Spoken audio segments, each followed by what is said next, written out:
नमस्कार विद्यार्थी मित्रांनो, आपल्या यूट्यूब चॅनलमध्ये आपलं स्वागत आहे. आजच्या व्हिडिओमध्ये आपण इतिहासातील जो पहिला प्रकरण होता तो मागील काही दिवसांनी आपण त्यामध्ये अपलोड करू शकलो नाही. आजच्या व्हिडिओमध्ये आपण ते क्लिअर करणार आहोत. युरोपातील प्रबोधन काळ मागील व्हिडिओमध्ये आपण बघितला होता. आजच्या व्हिडिओमध्ये आपण विज्ञानाचा विकास पाहणार आहोत. हे दोन टॉपिक आपण आधीच्या व्हिडिओमध्ये क्लिअर केलेले आहे. तर आणखी यानंतरचे जे काही टॉपिक्स आहेत ते आपण आजच्या व्हिडिओमध्ये पाहणार आहोत. विज्ञानाचा विकास सर्वप्रथम सुरुवात झाली होती युरोपामध्ये. तर आपण युरोपाचाच इतिहास आजच्या या प्रकरणामध्ये आपण पाहणार आहोत. युरोपामध्ये 17व्या शतकापासून काय झाली होती, विज्ञानाची सुरुवात झाली होती. 17व्या शतकामध्ये निसर्गाचा अभ्यास करणारे काही शास्त्रज्ञ होते. त्यांनी काय केलेलं आहे, वैज्ञानिक ज्ञानाचा पाया रचलेला होता. याच काळातील जे काही शास्त्रज्ञ होते, शास्त्रज्ञ कुठचे होते, युरोपातले होते. आणि हे कधीपासून सुरुवात झाली, 17व्या शतकापासून सुरुवात झाली. तर या शास्त्रज्ञांनी काय केलं, सर्वप्रथम काहीतरी भर घेतला होता. हा क्वेश्चनमध्ये आपल्याला विचारला जाऊ शकतो की सुरुवातीच्या काळामध्ये शास्त्रज्ञांनी कोणत्या कोणत्या गोष्टीवर भर दिला होता. तर एक तर होतं प्रत्यक्ष प्रयोग करणे. प्रत्यक्ष प्रयोग करणे म्हणजे प्रॅक्टिकल करणे, त्यावरून महत्त्व कळते. म्हणजे कोणतेही प्रॅक्टिकल नॉलेज असते तर त्यावरून समोरच्या व्यक्तीला एक सिद्ध करून दाखवणे, त्यानुसार हे एक महत्त्वाचा भर होता. म्हणजे एक प्रत्यक्ष प्रयोग करणे. त्यानंतर नव्याने शोधून काढलेले नियम आणि सूत्र याचे सूत्रबद्ध करणे. म्हणजे कोणत्याही प्रकारचा एखादा नियम काढला तर त्यावरून एक सिद्ध करणे, त्यानंतर त्याचे एक सूत्र तयार करणे. नवीन वैज्ञानिक परिभाषा तयार करणे. म्हणजे कोणत्याही एखाद्या वस्तू एक इन्व्हेंट केला तर त्याच्यावरून त्याची काय करणे, व्याख्या करणे. आणखी बाकी जे काही वैज्ञानिक संस्था आहे ते याच काळात तयार झाल्या होत्या. त्यासुद्धा आपण पाहून घेऊया कशा पद्धतीने वैज्ञानिक संस्था होत्या. बाकी वाचण्याची काही गरज नाही. समजा क्वेश्चनमध्ये विचारल्याच गेल्या की 17व्या शतकामध्ये कोणत्या कोणत्या वैज्ञानिक जे काही संस्था होत्या ते कोणत्या होत्या, तेवढं लक्षात ठेवा. रोममध्ये अकॅडमिक ऑफ द लिंक्सआइट म्हणजे लिंक्सियन अकॅडमी. तर रोममधील लिंक्सियन अकॅडमी लक्षात ठेवा. त्याच्यानंतर फ्लॉरेन्समधले अकॅडमी फॉर एक्सपेरिमेंट.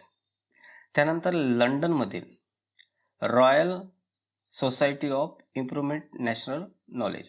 तर आपल्याला एवढंच लक्षात राहते की समजा जर रोममध्ये लक्षात ठेवायचं असेल रोम, तर रोममध्ये लिंक्सियन लक्षात ठेवा. त्यानंतर फ्लॉरेन्समधील एक्सपेरिमेंट आणि लंडनमधील रॉयल. आता लंडनमध्ये आपण माहीत आहे की लंडनमध्ये एक आपली तिचं राज्य कोणाकडून चालले जाते, महाराणीकडून. महाराणी हे काय असते, रॉयल असते. म्हणून तिची जी काही वैज्ञानिक संस्था आहे ते लंडनमधील रॉयल लक्षात ठेवा, फ्लॉरेन्समधील एक्सपेरिमेंट आणि रोममधील लिंक्सियन. त्यानंतर आहे फ्रान्समध्ये इथं फ्रेंच नावच आहे, फ्रेंच अकॅडमी ऑफ सायन्सेस. ठीक आहे, एवढं लक्षात ठेवा वैज्ञानिक संस्थांमध्ये.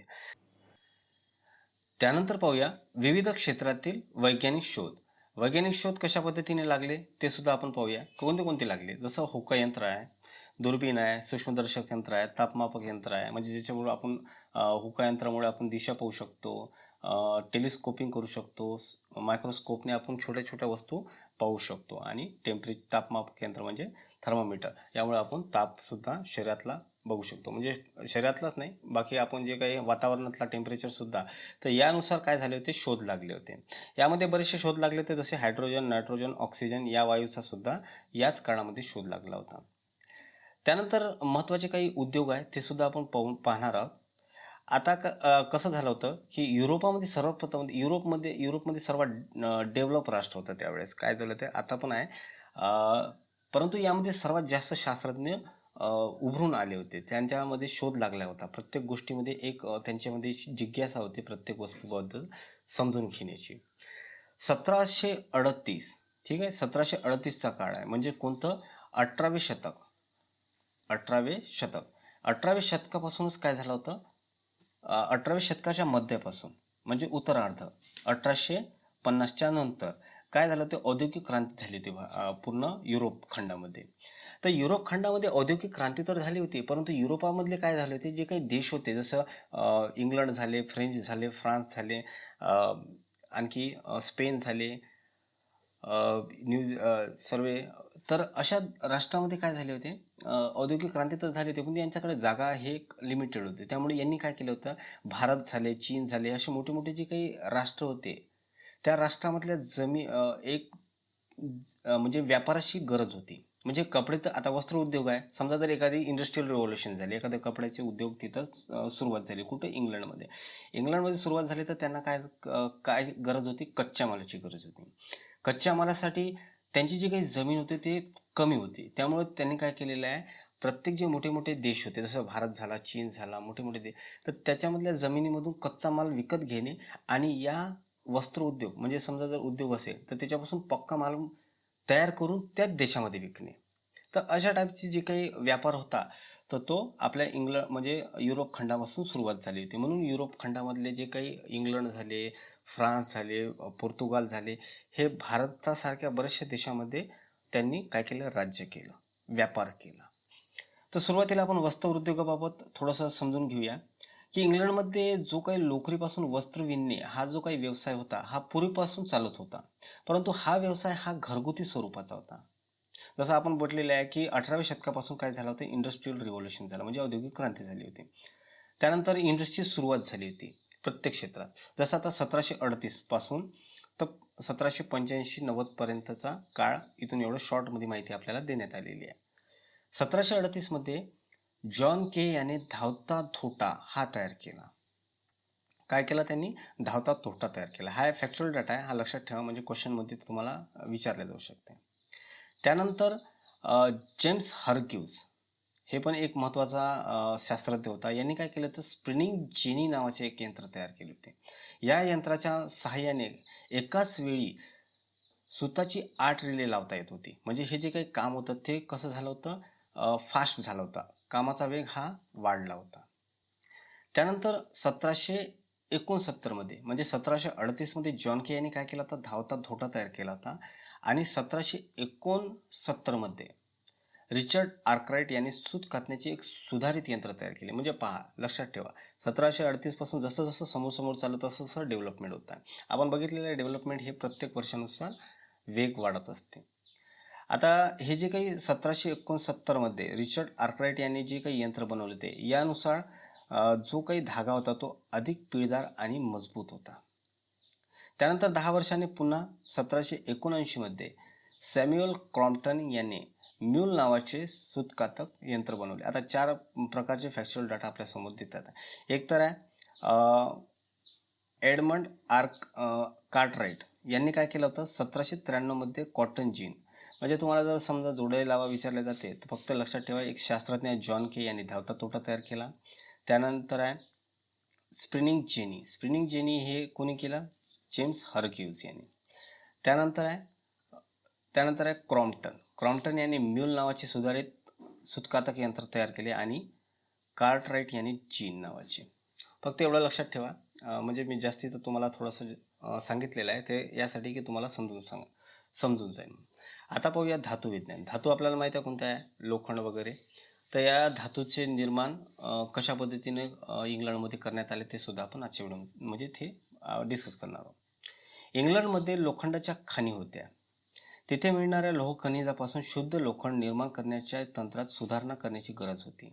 म्हणून याच काळामध्ये काय झाले होते, एक भट्ट्या तयार करण्यात आल्या होत्या, हवा तयार करण्यात आल्या होत्या. याच दरम्यानमध्ये 1783मध्ये म्हणजे मिड 18 सेंच्युरी, तर यामध्ये काय झालं होतं, लोखंडाचा रस साच्यामध्ये ओतून लोखंडाच्या पट्टिका म्हणजे रेल्वेचे जे काही रूळ तयार केले जाते, तर अशा पद्धतीचे, कारण की त्यावेळेस काय होतं, रेल्वेनेच प्रत्येक देशामध्ये किंवा त्या देशामधले व्यवसाय केले जात होते, वस्तूची देवाणघेवाण करत होते. जसं आपण आज मालगाडी बघतो तर तसेच त्यावेळेस सुद्धा होता. 1865मध्ये लोखंडच्या रसाचा रूपांतर पोलाद म्हणजे प्रक्रिया करण्यामध्ये शोध लागण्यात आला होता. म्हणजे आपल्या फक्त एवढंच लक्षात ठेवा की जे काही लोखंडाचा म्हणजे धातू विज्ञान आहे यामध्ये सर्वात महत्त्वाचा होता तो होता लोखंड विज्ञान. आता औद्योगिक क्रांती तर झाली होती, म्हणजे आता म्हणजे कापसापासून कापड तयार करण्यात आला होता, ऊसापासून साखर तयार करण्यात आली होती. मग हा जो काही प्रोडक्शन्स होतं, हे प्रोडक्शन कशा पद्धतीने आपण ट्रान्सपोर्ट करू शकतो, तर त्याच्यासाठी त्याच वेळेस काय होत होतं, तिथे रेल्वेचा सुद्धा शोध लागला होता. पण रेल्वेसाठी रूळ करण्यासाठी लोखंडाच्या खाणीमधून त्यांनी काय केलं होतं, पोलाद तयार केला होता आणि ह्या पोलादापासून ते काय केले, त्यांनी रूळ तयार केले. त्यानंतर पाहूया यंत्राचा उपयोग. कशा पद्धतीने यंत्राचा उपयोग झाला. यंत्राचा उपयोग म्हणजे काय होत होते, म्हणजे समजा एका क्षेत्रात एखाद्या यंत्राचा शोध लागला की तोच यंत्र दुसऱ्या क्षेत्रामध्ये कसा वापरला जातील असाच विचार करायला जातो. म्हणजे कसं होते की एका यंत्राचा जर वापर जर दोन पद्धतीने केला तर त्याच्यातनी वेळही कमी लागतो आणि पैशाचा सुद्धा कमी पडतो. यातूनच नवनवी यंत्र तयार करण्यात आली. 1783 मध्ये बेन यांनी रोलर सिलेंडर प्रिंटिंग म्हणजे कापडावरील छपाईसाठी यंत्र निर्माण केले. 1809 मध्ये बुटाच्या आतील तळवे आणि टाचा एकत्र जोडण्याचे काम यंत्राद्वारे केले जाऊ लागले. कपडे शिवण्यासाठी शिलाई यंत्रे करण्यात आली आणि जेम्स वॅट याने बाष्पावरील चालणारी स्ट्रीम इंजिन तयार केली. म्हणजे जे वाफेवर चालणारं जे काही इंजिन आहे ते कोणी केलं, जेम्स वॉटनं, आपल्याला माहितच आहे. त्यानुसार मग त्यांनी इंजिन सुरुवात केली आणि तिथून काय झालं होते, रेल्वेची म्हणजे रेल्वे आणखी थोड्याशा फास्टमध्ये धावल्या जात होते. बाष्पावर चालणारा नागर, कापणी यंत्रे, गवत कापण्याची यंत्रे तयार करण्यात आली. त्यामुळे शेतीचे कामे जलद गतीने होऊ लागले. अमेरिकेत रॉबर्ट फुलटन याने क्लेअरमॉन्ट ही बोट बाष्पावर चालवली, म्हणजे पाण्यावर चालणारी बोट. ठीक आहे. त्यांनी काय केले होते, रेल्वे वॅट यांनी काय केले होते, रेल्वे म्हणजे बाष्पावर चालणारी केली होती आणि रॉबर्ट फुलटन याने काय केले होते, बाष्पावर चालणारी बोट होती आणि ती कोण होती, फ्लोरमॉट. बाष्पशक्तीच्या मदतीने जमिनीवर वाहतुकी करणाऱ्या पहिला प्रयोग म्हणजे जमिनीची जे काही पहिली वाहतूक होती म्हणजे जहाज बनवण्याचा जो काही आविष्कार होता तो कोणी केला होता, जॉन स्टीफन्सन यांनी. बाष्पशक्तीवर चालणारे आघाडीचे इंजिनही तयार करण्यात आले. त्यानंतर पाहूया भौगोलिक शोध आणि शोधक. आता काही येथे शास्त्रज्ञाची नावं देण्यात आलेली आहे. म्हणजे शास्त्रज्ञ कोणते शास्त्रज्ञ कुठे कुठे केलेले आहे. मार्क पोलो या इटालियन प्रवाशाने युरोपाला सर्वप्रथम चीनची आणि आशिया खंडाची इतर देशांशी ओळख करून दिली. आता हे लक्षात ठेवावं लागते आपल्याला की जे काही आता हे काही शोधक होते, ठीक आहे, काही इन्व्हेंटर होते लोक, तर त्यांनी काय केले, ते देशाची शोध काढला देशाचा. तर हे सर्व युरोपियन संशोधक आहे का ज्यांनी काय केले होते, बाकीच्या देशांचा शोध लावला. जसं आता मार्क पोलो यांनी काय केला, चीनचा आणि आशिया खंडातील इतर देशांची ओळख करून दिली. त्यानंतर आहे इब्न बतुता हा विविध कारणांसाठी भारत, मालदीव, सुमात्रा, चीन, स्पेन, सार्डिनिया, पूर्व आणि पश्चिम आफ्रिका या प्रदेशात इब्न बतुता फिरला. आता हा नकाशा आहे आपल्यासमोर. हा नकाशा आहे. या नकाशामध्ये प्रत्येक आपल्याला दिसून पडते की कोणता शास्त्रज्ञ कुठून कुठं कशा पद्धतीने झाला, तर ते सुद्धा आपण पाहणार आहोत. आता त्यानंतर आहे नेव्हिगेटर हा 15व्या शतकातील पोर्तुगालच्या या राजपुत्राने, म्हणजे पोर्तुगालचा जो काही राजपुत्र होता त्याने काय केलं होतं, नेव्हिगेटर याला काय केले होते, प्रोत्साहित करून त्याला आफ्रिकाच्या जवळ मॅडेरा आणि ॲराझोस या 2 द्वीपसमूहाचा शोध लावला गेला. त्यानंतर आहे बार्थोलोम्यू डायस हा पोर्तुगालचा दुसरा जॉन याने काय केले होते, डायस याला पाठवले होते.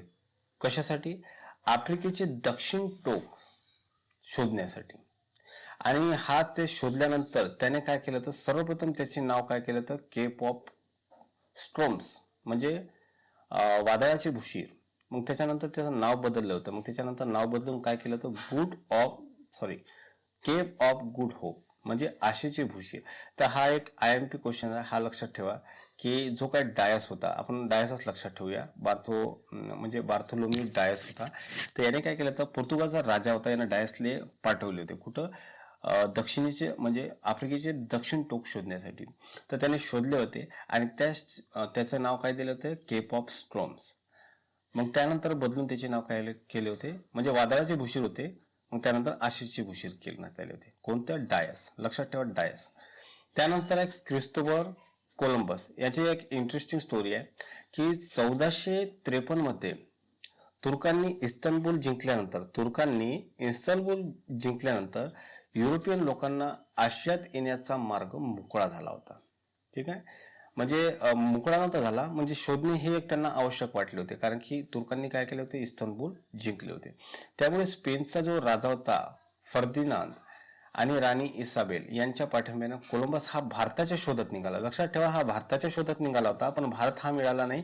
त्यामुळे त्याला पश्चिमेच्या दिशेने प्रवास करून त्याला भारत सापडेल अशी आशा होती, परंतु त्याला भारत सापडला नाही, तर त्याला काय सापडला, तर तो अमेरिका खंडाजवळ सरळ पोहोचला. म्हणून कोलंबसने काय केले होते, अमेरिका खंडाचा शोध लावला म्हणून आपल्याला लक्षात राहते. परंतु ॲक्च्युअलमध्ये हा काय करत होता, भारताच्या शोधात होता. आणि याने कोणी पाठवले, तर स्पेनचा राजा फर्दिनांद आणि इसाबेल राणी यांनी. त्यानंतर आहे अमेरिगो वेस्पुसी. हा इटली येथील अमेरिगो याने स्पेनच्या वतीने पहिला शोध लावला 1497 मध्ये. लक्षात ठेवा, 1497 मध्ये 3ऱ्या मोहिमेमध्ये हा व्हेनेझुएला याचा शोध लावला होता. कोणी, वेलेस्पी याने. आणि वास्को द गामा यांनी कधी केला होता, 1448 मध्ये. ठीक आहे, 1447 मध्ये हा 4 जहाजे घेऊन निघाला होता, परंतु वास्को द गामा हा 1498 मध्ये भारताच्या कालिकत मध्ये पोहोचला होता. कालिकत. ठीक आहे, एवढं आपल्याला माहित आहे. त्यानंतर आहे फर्डिनांड मॅलेगन. आता थोडंसं आपण काय करूया, हे जे काही नक्षा आहे हा सुद्धा आपण थोडं डिस्कस करून घेऊया. यामध्ये पहा, इथं लक्षात येते, इथून हा पोर्तुगाल आहे, या पोर्तुगालमधून काय केलेलं आहे, वास्को द गामा असा आलेला आहे. वास्को द गामा असा आलेला आहे आणि इथून अशा भारतामध्ये कालिकत इथे पोहोचलेला आहे. तसेच बाकी पण जे काही होते, मॅलेगन हा कसा करा, आता मॅलेगन सर्वात महत्वाचा म्हणून हा पूर्ण काय केलेला आहे, पूर्ण देश फिरलेला आहे मॅलेगन. हा फर्डिनांड मॅलेगन हा पृथ्वीच्या प्रदक्षिणेला निघाला होता, पहिला प्रवासी होता हा. ठीक आहे, हा लक्षात ठेवा. मॅलेगन हा पहिला प्रवासी होता आणि मोहीम सुरू करताना मॅलेगन याने फिलिपाईन्स येथे मारला गेला. ठीक आहे, फिलिपाईन्स म्हणजे यांनी कोणी पाठवला होता, स्पेनचा राजा पहिला चार्ल्स यांनी. फिलिपाईन्स मध्ये तो मृत्यू पावला गेला आणि म्हणजे जे काही जे पृथ्वीची प्रदक्षिणा होती ते मध्येच थांबताना त्यांचे जे काही साथीदार होते त्यांनी ते पूर्ण केले. मॅलेगन निघाला होता इथून स्पेनच्या राजाने पाठवला होता मॅलेगन याने. इथं हे मॅलेगन. ठीक आहे, इथून असा गेला आणि विश्वउत्तरपासून इथून पुन्हा तो वापस आला मॅलेगन. आणि मग इथून इतक्यात तो कुठे मृत्यू पावला गेला, तो मृत्यू पावला गेला फिलिपाईन्समध्ये. त्यानंतर आहे सॅम्युएल डी शॅम्प्लेन. फ्रान्समध्ये जन्मलेल्या शॅम्प्लेन याने उत्तर अमेरिकेचा शोध काढण्याची मोहीम काढली. फ्रेंच वसाहती स्थापन केल्या आणि कॅनडातील क्यूबेक या शहराची स्थापना केली. कॅनडामध्ये कशाची स्थापना केली, शॅम्प्लेन यांनी, क्यूबेक यांची. त्यानंतर आहे टॉसमन, ॲबेल जॉन्सवा टॉसमन. याचा जन्म हॉलंडमध्ये झाला. नवनवीन प्रदेशाचा शोध घेण्याच्या वसाहतीत स्पर्धेत त्याने न्यूझीलंड या प्रदेशाचा शोध लावला. म्हणजे टॉसमन यांनी कशाचा शोध लावला, न्यूझीलंड यांचा. त्यानंतर आहे कॅप्टन जेम्स कुक. फक्त आपल्याला फॅक्च्युअल लक्षात ठेवायचं आहे कसं काय करतं. तर टॉसमन यांनी हा कुठचा होता, हॉलंडचा होता. आणि हॉलंड हा देश कुठचा, युरोपमधला आहे. आपण सर्व युरोप देशामधले सर्व शास्त्रज्ञ पाहत आहोत की. त्यानंतर आहे कॅप्टन जेम्स कुक.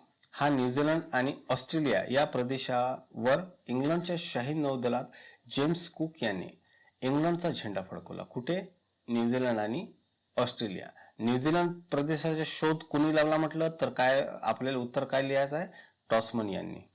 आणि जर समजा झेंडा कोणी फडकवला म्हटलं तर जेम्स कुक यांनी. कुठे, न्यूझीलंड आणि ऑस्ट्रेलियामध्ये. त्यानंतर लुई अँटोनी द बोगनविले हा फ्रेंच दर्यावर्दी होता. तो पॅसिफिक दर्यावर्दी म्हणजे पाण्यामध्ये हे करणारा, म्हणजे समुद्रामध्ये म्हणजे कोणत्याही जहाजामध्ये प्रवास करणारा. तर तो पॅसिफिक महासागर पार करून ताहिती येथे पोहोचला. या प्रवासाचे वर्णन करणारे हायजेस अराउंड द वर्ल्ड हे पुस्तक त्याने 1771 मध्ये लिहिले. तर पुस्तक कोणी लिहिले एवढं लक्षात आपलं, म्हणजे एक जरी माहीत पडलं तर बोगनविलियाने काय केले होते, हायजेस अराउंड द वर्ल्ड हे पुस्तक लिहिले होते. कधी लिहिले होते, 1771 मध्ये लिहिले होते. त्यानंतर आहे मँगो पार्क. स्कॉटलँडचा रहिवासी मंगो पार्क, ठीक आहे, पार्क लक्षात ठेवा. स्कॉटलँडचा रहिवासी मंगो पार्क याने पश्चिम दक्षिणेतील शोध लावला. तर 1795 मध्ये मँगो पार्क याने नायजर नदीच्या प्रवाहाचा मागोवा घेतला. लक्षात ठेवा, नायजर नदीचा जर संबंध म्हटला तर पार्क लक्षात ठेवा, नायजर. तर हे झाले आपले आता जेवढे संशोधक होते तेवढे संशोधक झालेले आहे. त्यानंतर पाहूया औद्योगिक क्रांती. औद्योगिक क्रांतीमध्ये आपण बघितलेल्या यादीच डिस्कस केलेल्या आहे कशा पद्धतीने औद्योगिक क्रांती झाली होती. औद्योगिक क्रांतीत म्हणजे हस्त उद्योगाकडून यांत्रिक उद्योगापर्यंत, म्हणजे हातापासून तयार करण्यापेक्षा मशिनीने तयार करणे, याला काय म्हटले जाते, औद्योगिक क्रांती. औद्योगिक क्रांती आपण सांगितल्याप्रमाणे 18व्या मिड 18 मध्ये काय झाले होते, याची सुरुवात झाली होती. 18व्या आणि 19व्या शतकात बाष्पशक्ती आणि जलशक्ती यांचा उपयोग करून काय केलं जातं, उत्पादनाच्या प्रक्रियेमध्ये यंत्राचा वापर युरोपमध्ये सुरुवात झाला होता. युरोपमध्ये सर्वाधिक जे काही विकसित राष्ट्र होते त्यामधले एक ब्रिटन होता, म्हणजेच इंग्लंड होता. तर इंग्लंडने काय केले होते, औद्योगिक क्रांती घडवून आणली होती. औद्योगिक क्रांती घडवून येण्यासाठी भांडवलशाहीचा विकास होणे आवश्यक होता. भांडवलशाही अर्थव्यवस्थेत उद्योग धंद्याची जी काही मालकी होती किंवा त्यांची जी काही गुंतवणूक करण्याची हे होते. आता तुम्हाला लक्षात असेल की भारतामध्ये FDI नावाचं एक येतं. FDI म्हणजे फॉरेन डायरेक्ट इन्व्हेस्टमेंट. मोठ्या मोठ्या कंपनीमध्ये FDI येते आणि त्याच्यामध्ये इन्व्हेस्टमेंट करते. यामुळे काय होते, जो व्यवसाय तो आणखी डेव्हलप होते, म्हणजे त्यांना इन्व्हेस्टमेंट मिळते, पैसा मिळते. त्यामुळे हे कशा पद्धतीचा व्यवहार आहे, हा एक भांडवलशाहीचा व्यवहार आहे. यालाच काय म्हटलं जाते, औद्योगिक क्रांतीचा विकास. भारतामध्ये बरेचसे देशामधले वस्तू प्रोडक्ट्स आपल्याला भारतामध्ये मिळतात, यालाच काय म्हणतात, औद्योगिक क्रांती म्हणतात. विथ जागतिकीकरणाशी काय होते, भारत एकमेकांशी, म्हणजे भारतच नाही प्रत्येक देश एकमेकांशी जुळल्या जाते आणि एकमेकांशी जुळल्यानंतर त्याचा काय होते, विकास होतो. भांडवलशाही अर्थव्यवस्थेत खाजगी मालकी उत्पादकाला वस्तूचे उत्पादन करून तिची किंमत ठरवणे असते आणि नफ्याचे सर्वात जास्त, म्हणजे जेवढा जास्त नफा असेल तेवढा जास्त त्यांना काय होतं, म्हणजे जेवढं जास्त प्रोडक्शन्स करसान तेवढा भांडवलशाहीला जेवढा जास्त नफा मिळतो. इंग्लंडमध्ये औद्योगिक क्रांती घडून येण्यासाठी हे अनुकूल पार्श्वभूमी होते. तेथे लोहखनिज कोळशाचे मोठे साठे होते. दमट हवामानामुळे सुती धागे बनवणे सोपे जात होते, त्यामुळे सुती कापडाचा उद्योग हा भरभराटीस आला. इंग्लंडच्या ताब्यात मोठ्या प्रमाणे वसाहतीचा प्रदेश होता. आता मोठ्या प्रमाणात वसाहती म्हणजे मोठे मोठे देश जसे भारत, चीन, अमेरिका, वेगवेगळे, म्हणजे भारतालगत जेवढे जेवढे राष्ट्र होते ते सर्व कोणाच्या अंतर्गत होते, इंग्लंडच्या. म्हणजे इंग्लंड म्हणजे इंग्रज, म्हणजेच युरोपियन म्हणजे फक्त आपल्या ब्रिटनच नव्हते, म्हणजे इंग्लंडच नव्हते, त्याच्यामध्ये फ्रान्स होते, पोर्तुगाल होते, डच होते, हॉलंडवाले काही, म्हणजे हॉलंड हे त्यालाच डच म्हटलं जातं. तर हे देश काय करत होते, आपल्या म्हणजे त्यांच्याकडे प्लेस कमी होता, जागा कमी होती, तिथे फक्त इंडस्ट्रियल रिव्होल्युशन होते. तर कच्चा माल काय करत होते, उत्पादनासाठी काय करत होते, लागणारा कच्चा माल या प्रदेशातून मोठ्या प्रमाणात आयात केला जात होता आणि इंग्लंडला ते आणून त्याच्यापासून ते पक्का माल तयार करत होते आणि पक्का माल तयार झाल्यानंतर जेवढा जास्त पक्का माल तयार होत होता तर ते पक्का माल काय करत होते, त्याच देशामध्ये ते विकल्या जात होते. त्यामुळे काय झाला होता, भारतातील जे काही उद्योगधंदे होते ते भारतातीलच म्हणा किंवा त्या तिथे राहणारे जे काही घरगुती व्यवसाय होते तर ते बंद झाले होते, म्हणजे जवळजवळ नामशेष झाले होते. या औद्योगिक क्रांतीमुळे भारतावर दूरगामी परिणाम झाले. घरगुती उद्योगाचा ऱ्हास झाला आणि भारतातील जे काही कापड उद्योग आहे तो मंदावला. आणि तुम्हाला लक्षात असेल की भारतापासून जेव्हा इंग्रज सोडून गेले तर त्यापैकी 70 ते 80% लोक हे फक्त शेतीवर अवलंबून होते, कारण की त्यांचे जे काही घरगुती उद्योग होते ते बंद करून टाकले होते.